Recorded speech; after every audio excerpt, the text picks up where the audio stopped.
So I just watched The Woman from Cabin 10th, a movie about a crazy woman inside a boat, and is with the same girl that did Star Wars, and she's the queen, and she is here, so I watched this movie because of her. And I was hoping for a movie to be like fun and entertaining, and I got a dull, normal, kind of bland movie. I think Netflix just continues bringing us these movies that are just bland and normal and don't add much to nothing. I think it's the slope of movies because they are not bad enough to be considered like funny, and it's not crazy good to be like a cliche movie and it's good. Like I don't know, maybe the series Reacher, for example. It's not nothing new, it's just a cliche kind of series, but it's good enough for you to be like interested.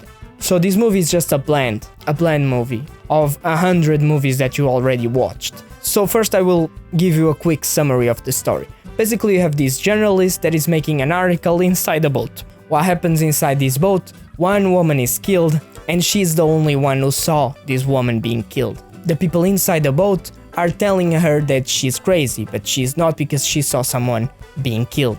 And in the end, it's revealed to us that who killed this woman was the husband. And the big plot of the movie is that the woman that was there was not really his woman, was another woman dressed up as his woman, pretending to be his woman, but in fact it was just a similar woman. It wasn't his woman. It's just really obvious to know who was it, because if you think about it, she is giving her fortune away to Solidarity, not to her husband. So it makes perfect sense. It's like one of those obvious stories. Rich guy being jealous about his woman giving money away and him killing his woman is like really obvious. So like in the entire movie you just are like looking to your watch, being how many time will it take for the reveal. But like this could be really just a fun adventure, because sometimes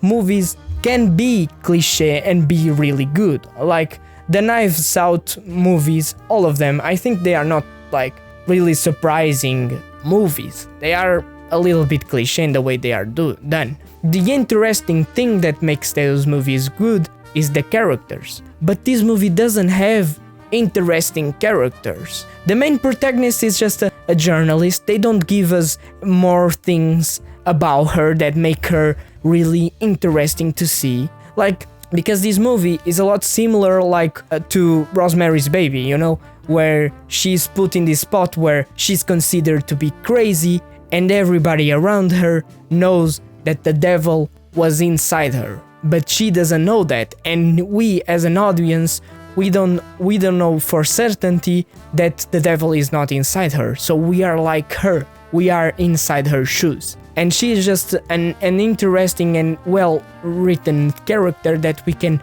go with her till the end of the movie, even knowing that it was her husband that probably put the devil inside her. So we already have this kind of feeling that it was the husband. We just can't prove it yet. But in this movie, we have that same uncertainty, but like the movie doesn't really try to have other characters that are interesting. Maybe, I don't know, maybe give the other characters a lot of more personality for me to care when they die. Like, I didn't care about Ben at all. Like, Ben is just, she's just her ex-boyfriend, and like, it's just a bland character that got killed, but I didn't really care about him. I was like, okay, he's dead, okay. Can we skip to the next part of the movie? He just behaves like the other one, so that's why I didn't care about his death. I needed for him to have another backstory, maybe trying to go back to her or something like that, or maybe, I don't know, something. But Ben is just so bland too. He's doing all these things, like he cares about her, but at the same time he is with another woman inside the boat. So if they had Ben maybe being one of these two things, like being or just a douchebag or just wanting to be with her, maybe it would be very interesting for Ben to be like that character. Maybe they broke up because Ben needed to be in another place. Maybe Ben needed to go out because his mother was sick or something, and he needed really to broke up with her because he needed to go to, I don't know, maybe he needed to go to Europe or something.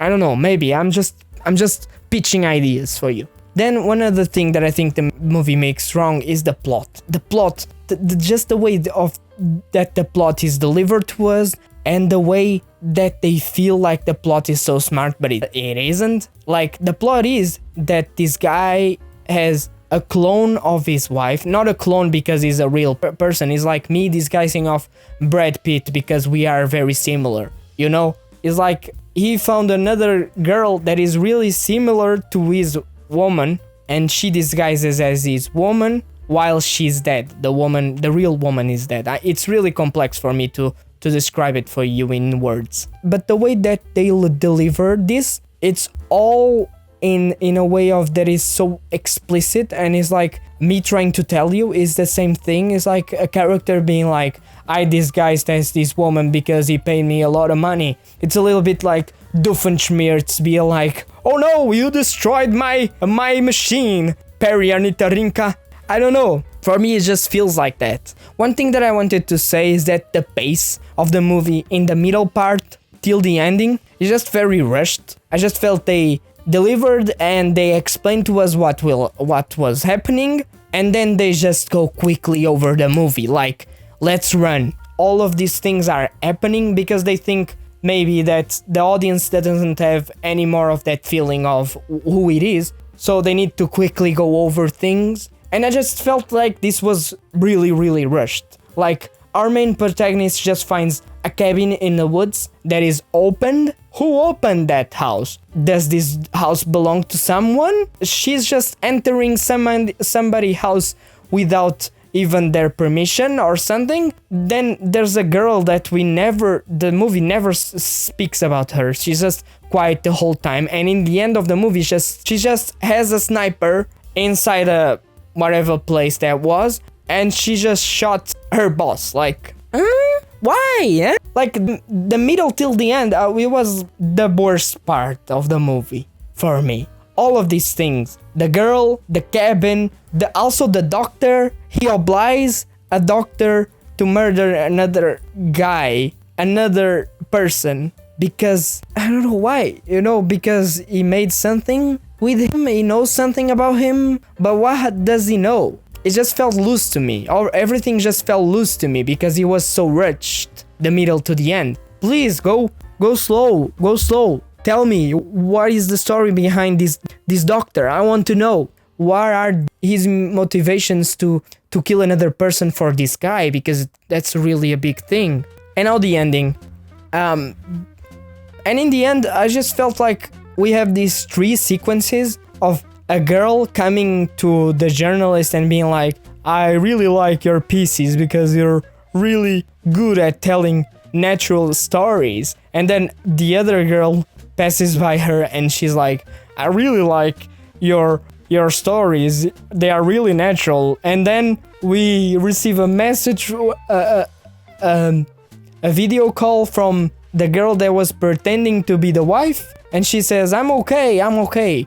Like, I don't know, I just felt like this one ending was just like a little bit like they were trying to be, I don't know if this was they trying to be like they have a message, like the message is do good journalism, I think. But like, they didn't really brought that to us, they didn't really have that message in the beginning or in the middle. Like, they didn't have that message in any part of the movie. And I just think that some things of the movie just get really loose. Like, the whole trauma that she has just is completely forgotten by the movie. It's just in the beginning for us to be like, is she having visions or is this true? I just think like some of the things get forgotten by the movie. And even the band guy just completely gets forgotten in the end. I really think this movie needed a little bit more time to breathe. I think that's the thing that makes this movie so wrong, is that it needed more time to breathe. The score of this movie, I think, is a solid 5-4 for me. That's all. Thank you. Bye.